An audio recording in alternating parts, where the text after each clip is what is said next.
Saudações, terráqueos, tudo bom? Mais uma vez, Rodrigo Rezende com vocês aqui na Academia Universalista. E hoje, na quarta aula do nível Universalismo 1, que é a aula sobre liberdade filosófica. Tá, gente?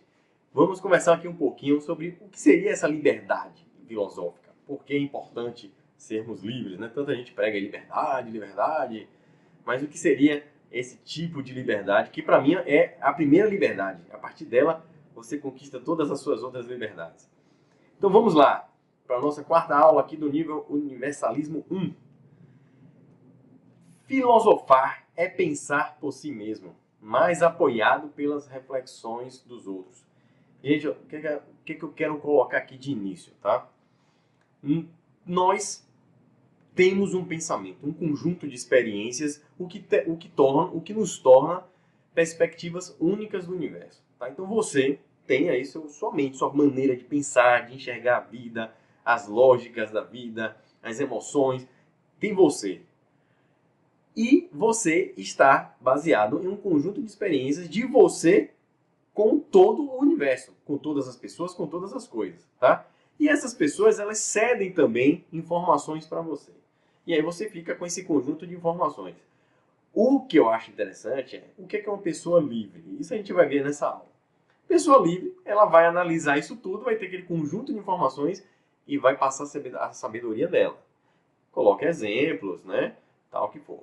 E tem aquela pessoa que eu chamo de acomodada. Aquela acomodação mental e espiritual. Ela praticamente não pensa nada. Ela sabe que, de acordo com o fulano de tal, de acordo com o cigano, de acordo com minha religião, de acordo com minha crença, de acordo com meus estudos, de acordo com o professor lá, é assim. E como é que você sabe disso? Ah, o cara falou, pô, o cara é autoridade, ela é monstra no conhecimento. E sabe, você fica com aquela cara de pô, mas você só acredita, só concorda. Então vamos questionar mais um pouquinho. O que seria filosofia? O que é o exercício do pensar? Gente, a gente sempre está colocando aqui que o nosso intuito é fazer vocês pensarem, porque vocês é que vão atrás das informações, tá? Então, comum a todos é o quê? É o pensar. Já disse aí um filósofo grego, Heráclito, tá? Comum a todos é o pensar. Graças a Deus todo mundo pensa. O problema é querer pensar. Aí já são outros 500, tá? Então todo mundo pensa. Então vamos exercitar o pensar. Pensar é tão bom, né? Às vezes até eu brigo. Pô, ruim é quando você vai dormir. Quando você vai dormir não pensa, que é horrível. Você quer dormir, tá lá a mente, ó, ainda a 1000 por hora.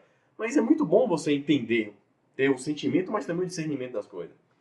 Então precisamos aprender a pensar. Existem metodologias do pensar. E o que estamos propondo é uma delas, né? Que é o universalismo.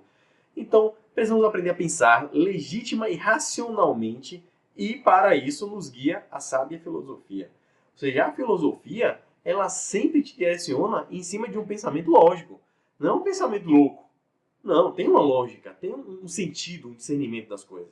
E ela vai até onde dá. Sabe, tem hora que você vai filosofando, filosofando, chega um momento que aí sim, não temos mais noção de percepção nenhuma, não temos mais explicação. Beleza, mas já chegamos até lá longe. E aí vai voltando, e nesse caminho de volta vai vendo se está tendo o discernimento possível, tá? E aí, quais são alguns elementos que vocês devem buscar ter na vida de vocês para esse intuito da filosofia, do filosofar, do pensar? Curiosidade. Sejam curiosos com tudo. Mas, gente, é com tudo. O universalismo coloca isso. Seja curioso com tudo, tá? Busque interpretação, busque entendimento das coisas.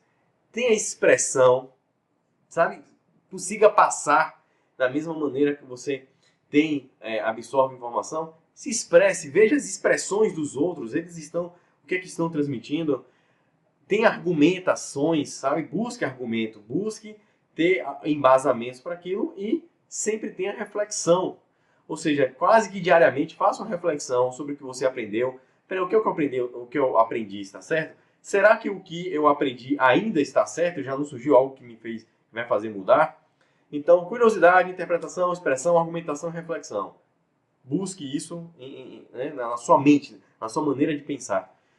E questionar sempre, como a gente falou na aula passada, não foi a todos, sempre. Mas sempre de uma maneira educada, gentil, mais firme, mais até você ter o seu discernimento, sendo que naquele momento, ali, com aquela pessoa que você está questionando, claro que vai ter um limite. Mas atingir o limite, beleza. Aí você sabe, tem que saber o momento de parar também. Mas pergunte, não vá. Não é que nem aquele aluno que você vai para a sala de aula, o professor fala, alguém tem dúvida? Cara, quase ninguém levanta a mão. E quando alguém levanta a mão, ainda é tido como um cara chato. Pô, velho, a aula já ia acabar, velho. O cara vai e levanta a mão para tirar uma dúvida. Gente, olha como a nossa cultura está uma porcaria, né? Precisa mudar. Você tem que ir para a aula, para uma discussão, para uma conversa de restaurante, de lanchonete, onde for. Você tem que sair, não é com dúvida. Na verdade, você tem que sair com uma discussão feita, um questionamento feito. Com a dúvida você pode sair sim. Que inclusive se você for conversar com uma pessoa mais sábia sobre aquela perspectiva, aquele assunto, normalmente os mais sábios eles compartilham uma pergunta para você. Então você faz uma pergunta, eles te devolvem outra, e às vezes você vai passar anos refletindo, né? refletindo sobre aquilo. Quando eu tive contato pela primeira vez com o termo sincronicidade, não foi nem com Carl Jung, que eu não sou estudioso. Foi uma outra circunstância da vida, um colega, que eu fiz uma pergunta para ele, ele perguntou, o que é sincronicidade para você? Eu falei, pô, nunca ouvi falar sobre isso. Ele, reflita. Foram 3 anos refletindo sobre uma palavrinha que me fez gerar todo um projeto, uma perspectiva de enxergar o universo, ou seja, foi um negócio muito grandioso para mim. Mas foi uma palavrinha em 3 anos. Então, faz parte. Resiliência, aí, ó, paciência também, para enfrentar dificuldades e questionar e refletir. E qual é o objetivo do pensar? Eu poderia dizer que esse objetivo do pensar é o nosso objetivo aqui também, já que a gente quer levar o pensar para as pessoas. É compreender o que somos, onde estamos e, com isso, nos tornarmos mais felizes em nossas perspectivas. Por que em nossas perspectivas? Porque a gente nunca vai ter um entendimento universal do que é o universo e como funciona tudo. Isso é muita arrogância e prepotência de algum louco achar que a gente vai conseguir isso agora. Mas, dentro da nossa perspectiva, seres humanos aqui na superfície da Terra, o objetivo é que vocês se tornem, nós nos tornemos mais felizes com o que somos, com o que temos no momento. Tá? Então, essa é a ideia. E agora falar um pouquinho sobre prisão filosófica, que eu acho que é o grande problema que a gente enfrenta hoje, que é a crença do medo. Tá? Que eu chamo de acomodação filosófica, que é um cara que não quer pensar. Ih, não gosta dessas coisas não. Liga a TV aí, fulano, bota aí naquele canal que vai passando aquele Big Brother lá, Bisterol, quero assistir. Tem gente que é assim. Quando eu penso que tem gente que assina, paga pra ver 24 horas daquilo ali. Meu Deus, vamos lá. E tem acomodação mental. Ah, legal, mas não quero pensar. E cansa pensar, tá? E tem uma das que eu acho muito complicada, porque normalmente essa terceira, as outras duas estão implícitas, é a acomodação espiritual. Que é aquela coisa que você está lidando com o desconhecido, com a lenda do evento horizonte. Ah, legal. Eu sinto dentro de mim que isso é verdade. Sentiu. Mas teve discernimento? Não. Só sentiu. Arrogância e prepotência sua, nossa, se a gente acha que isso é verdade. Por achar, por crer. Não, eu acho que é verdade sim, porque porra, isso veio da minha intuição. Eu estou com um link direto no arquivo acástico, cósmico, e eu estou em contato com a verdade. Gente, isso se chama arrogância e orgulho. Só. Ignorância também. Então é o seguinte, é isso que eu vou deixar bem claro agora. Crença é uma coisa que vai ser discutida. A fé não. Porque crença e fé, o amarelão imigrante, são coisas muito distintas e diferentes. A crença é cultural. A crença é cultural, é coletiva, é social. Por exemplo, você acha que você é um cara que nasceu na China, qual é a probabilidade de ele nascer na China e ser católico? E qual é a probabilidade do cara que nasceu em Portugal, no Brasil, ser budista? Budista não, que tá ficando na moda, sei lá, outra religião na China. As probabilidades são baixíssimas, tá?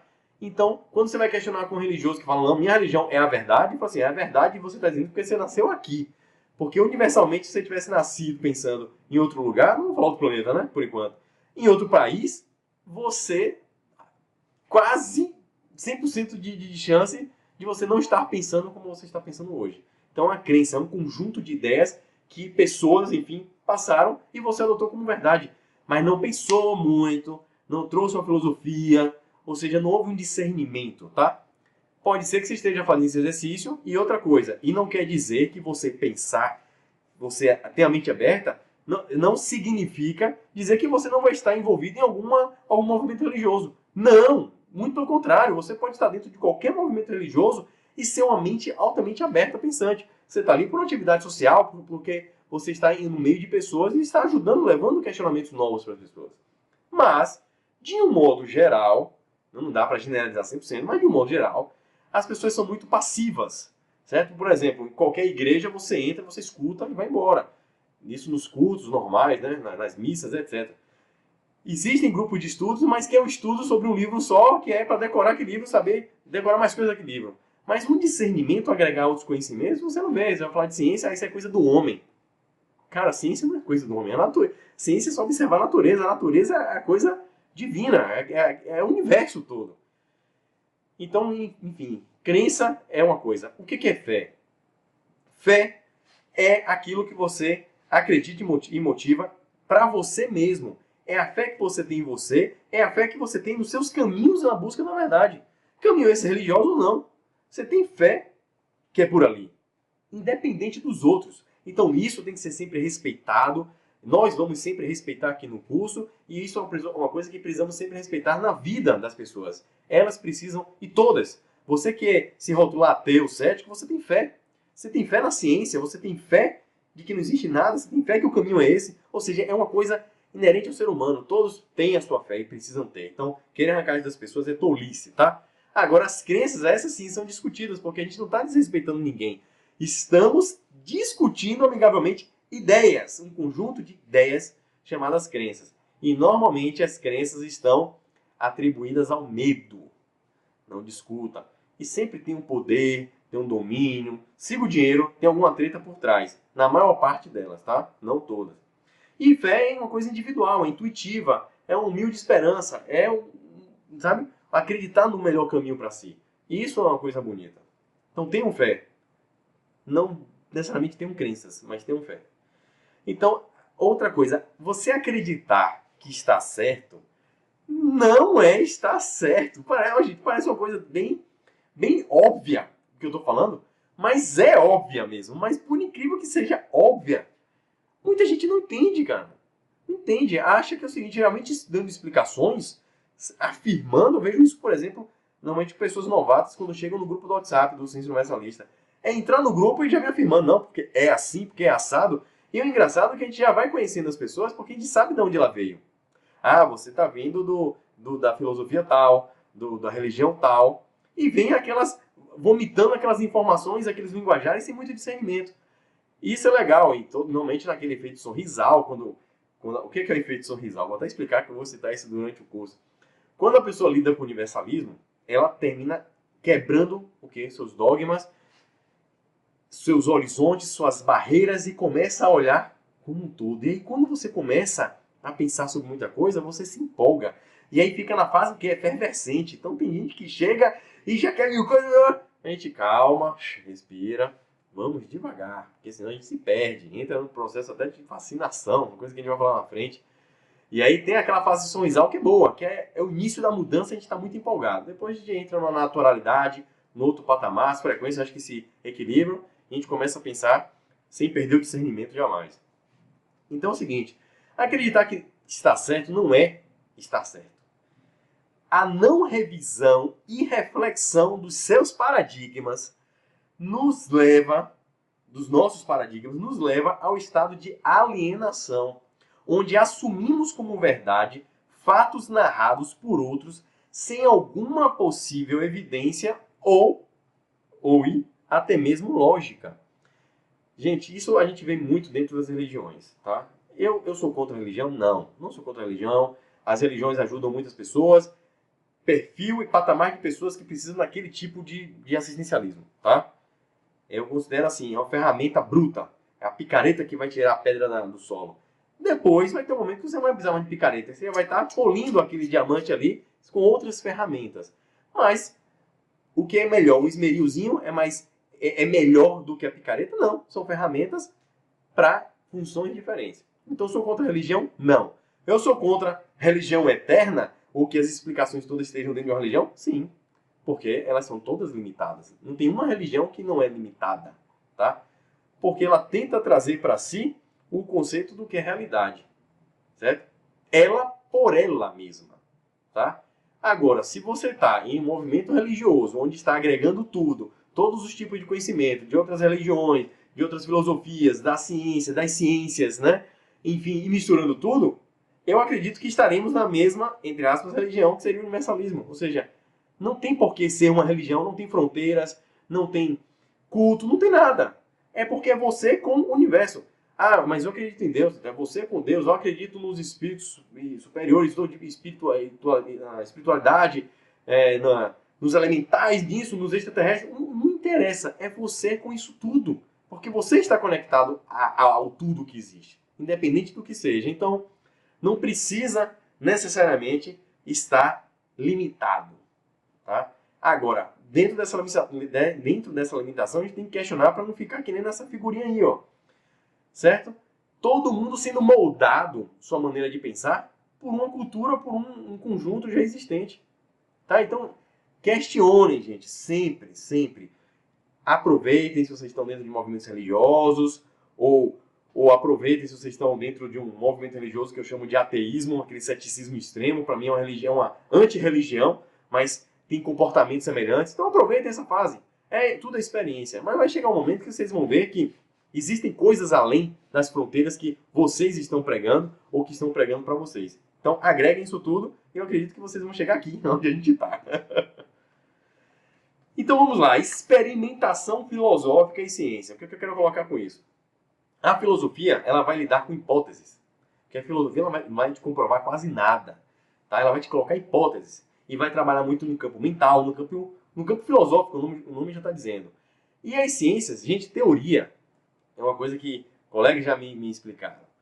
Teoria, já me chamaram a atenção no passado, não é uma hipótese. Teoria são hipóteses que já são embasadas em coisas comprovadas. Daí surge uma teoria. Tá? Então a teoria ela tem um embasamento já real. A hipótese ainda não. Então a filosofia ela trabalha muito em cima de hipótese e a ciência traz as teorias. Teorias essas que vieram normalmente de grandes hipóteses filosóficas. Por exemplo, quando a gente fala dos maiores cientistas que já houveram no planeta Terra, quase em sua totalidade, eles eram, antes de tudo, grandes filósofos. Pensavam, né? Para trazer hipóteses. Então é o seguinte, ó, se você está nesse campo da filosofia, do pensar, está além do evento horizonte, gente, qual é o problema da crença? Não se percam no misticismo, tá? Não queiram explicar não explicando, não queiram só ter sentimento, não rejeitem o discernimento, que é essencial, é um caminho paralelo, um sem o outro não existe. Não pode, vai dar curto-circuito somente, tá? Então, por exemplo, eu botei essas imagens aí para você ver. Estamos conhecendo cada vez mais o universo, telescópios, viajando aí, integrando populações, locomovendo melhor os aviões, em breve as naves espaciais. Olha a internet, o notebook, os computadores integrando, deixando o acesso ao conhecimento imediato, ultraveloz, os microscópios, ou seja, toda a ciência, ela promove coisas fantásticas para o nosso discernimento, para a nossa compreensão do que nós somos, do que é o entendimento. E eu fiz uma chamada porque, vou ler com vocês, experiências pessoais procuram compensar as exigências e limitações da ciência, definindo novas possibilidades de estudos e conhecimento. A ciência, apesar dessas coisas maravilhosas, ela tem um limite dela. Então chega um momento que dali para frente se torna uma filosofia, que ela não tem como comprovar. É só você falar de outra dimensão, por exemplo. Existem estudos, mas vai chegar um ponto que vai ser de caráter filosófico, porque ela não chegou ainda lá. Mas ela está caminhando, sempre está caminhando para frente. E tem gente que entra no místico, no filósofo, na filosofia, e praticamente despreza a ciência, despreza o discernimento. E isso é que não pode acontecer, tá? Vamos casar os dois, que fica um casamento lindo e livre. Então vamos falar agora um pouco sobre busca do autoconhecimento, que é o nosso princípio aqui. Então, dentro de uma liberdade filosófica, você tem que se questionar agora. Quem somos? Onde voltamos para as premissas de novo. O que somos? Ah, mas não responde isso pela sua religião, não. Não responde isso pelo que você viu na sala de aula só, não. Responde isso pelo que você considera, do que você já refletiu, a reflexão sobre o tudo, sobre suas experiências pessoais, né, que geram sua filosofia pessoal, sobre as experiências dos outros, sobre a filosofia geral, sobre as experiências científicas, o que a ciência traz no geral para você, enfim, sobre o seu conjunto, que a gente chama de individualidade, sua singularidade. Reflita sobre isso de uma maneira livre. Então, quem somos, o que você é? Né? O que somos, não é nem quem, é o que somos. Então, nossa reflexão é diretamente proporcional ao nosso conhecimento adquirido. Por exemplo, você não vai refletir numa perspectiva, falar de buraco negro, se você não sabe que danado é o buraco negro. Buraco negro, isso existe o quê? É no espaço ou é na parede? O que é isso? Então, o conhecimento, o discernimento, ele impulsiona a sua reflexão, a sua filosofia. A filosofia traz uma nova fronteira, uma nova hipótese. O discernimento empurra novamente a filosofia para frente. A filosofia já tem condições de pegar hipóteses mais distantes. Então, gente, o casamento, vocês vão ver que esse movimento que eu estou fazendo aqui com vocês não é à toa. Lá na frente vocês vão entender, ó. Essa retroalimentação de um ajudando o outro, a informação vem para a filosofia, tá? Da filosofia vai para a ciência, da ciência joga para a filosofia joga para a ciência, e isso aí a gente vai começar a lidar com, por exemplo, o que é o espiritualismo. É basicamente isso. É o que está além da fronteira, é o que a filosofia está trazendo para a gente, é esse estudo, onde a ciência nos dá ferramentas cada vez mais fantásticas de a gente aumentar o nosso campo de percepção do que é a realidade. Então, não vamos desprezar nada, tá? Vamos sempre unir os dois. Então, ó, certos questionamentos estão além da ciência material. Estão imersos no universo invisível, ou no universo mental, ou não mensurável. É o que a gente estava falando, é o evento horizonte da ciência. A ciência hoje, acadêmica, ela se prende muito à nossa dimensão, ao que é mensurável ou ao que é reproduzido dentro da nossa percepção de realidade. O que está além disso fica bem complicado. Então, quem viaja lá é a filosofia. É o estudo aí, vamos dizer, do espiritualismo lidando com as coisas do mundo invisível. Ou com ufologia, enfim, com o exopolítica, ou como você queira chamar, estudos do que estão além. Mas, claro que com esse fluxo que eu falei agora há pouco sobre as informações e sempre com o pé no chão. E para finalizar, eu queria deixar uma frase aí de Albert Einstein, que ele diz o seguinte, que tudo aquilo que o homem ignora não existe para ele. Por isso, o universo de cada um se resume no tamanho de seu saber. Então, gente, o que queremos aqui é que haja uma expansão de consciência. Você acha que usar droga, usar alucinógeno, usar qualquer psicodélico é expansão de consciência? Está errado. Já vou adiantando esse assunto, viu? Isso pode ser temporariamente uma expansão de sentimento, de percepção. Mas expandir sua consciência se chama amor. E amor se chama conhecimento. Porque o conhecimento não é puramente material. O conhecimento ele é universal. Estamos falando de universalismo. Então, o que queremos aqui é promover o quê? Um gesto de amor, doar percepções, doar novas perspectivas para que vocês expandam o seu universo interno, ou seja, expandam a sua consciência, tá? E qual é o seu universo, né? Vamos expandi-lo? Tá afim de expandir sua perspectiva? Isso às vezes dói. Dói um pouquinho porque você vai ter que jogar muita bagagem que está te prendendo aí. Mas eu digo o seguinte, pode doer no início, mas você vai sentir depois de uma maneira como você talvez nunca tenha sentido na vida.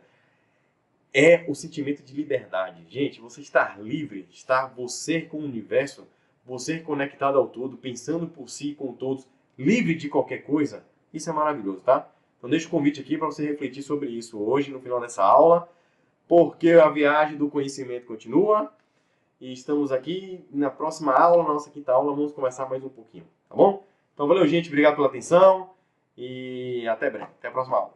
Abração, tchau, tchau!